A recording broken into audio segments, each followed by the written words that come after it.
who's the founder and president of Off the Record Strategies and a former deputy national security advisor to President George W. Bush.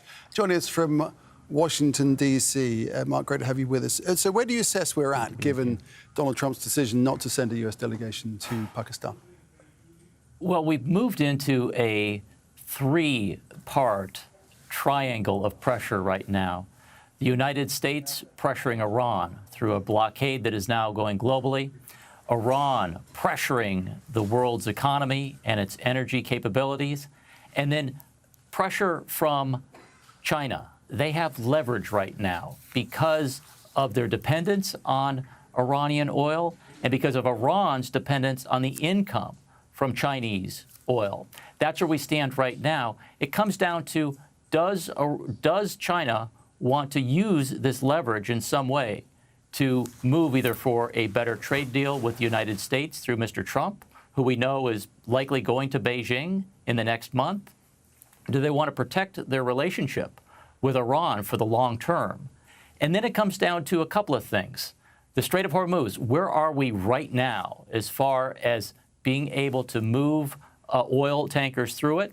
And then where is this enriched uranium at this moment? The 60 and the 40% enriched uranium in the country of Iran. And as Mr. Trump says, if he wants Iran to never have a nuclear weapon, how does he bring that to reality through these negotiations over the coming days?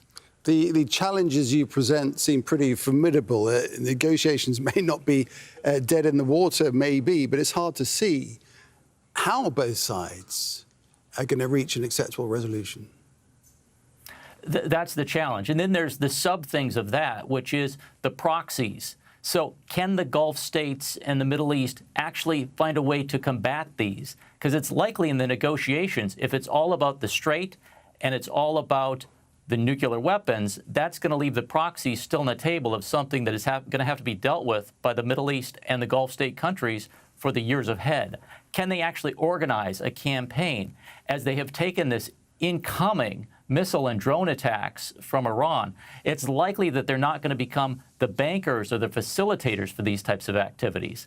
And then it's a real look by the intelligence community of the United States.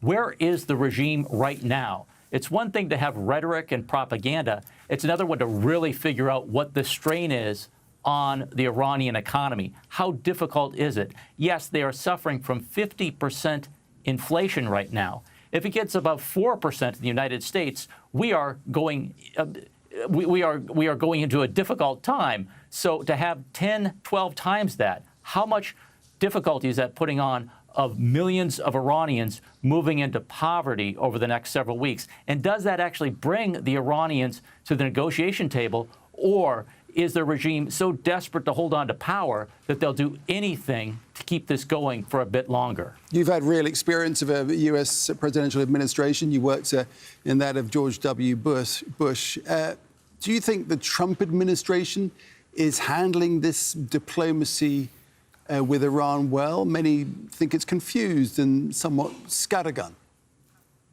So, you know, it's called strategic ambiguity by Mr. Trump, and it's very much go it alone type of philosophy. And I think that's been a difficulty. It's the challenges that he's had working with his European partners ever since his first term, and especially his second term, that made it very difficult.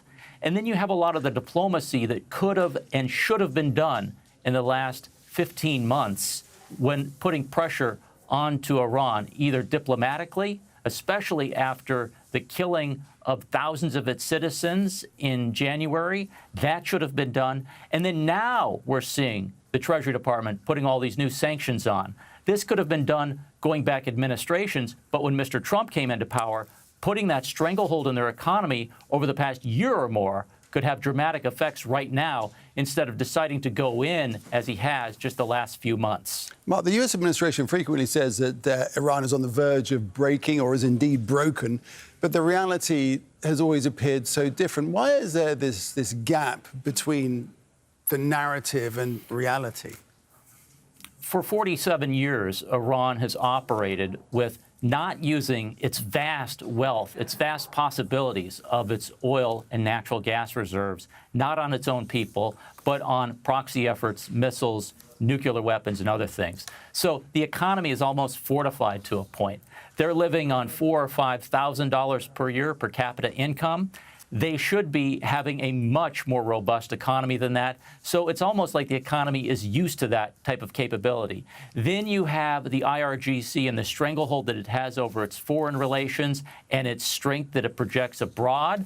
And then you have the Basij paramilitary police that keep an eye on its people to keep them down. Between those two very significant efforts that the country has put its money and its power into, to take that down is extraordinarily difficult, probably more difficult than the United States planners anticipated. Right, very interesting. Mark Fifley, appreciate that very much. It's Mark Fifley, former Deputy National Security Advisor to President George W. Bush. Thanks a lot.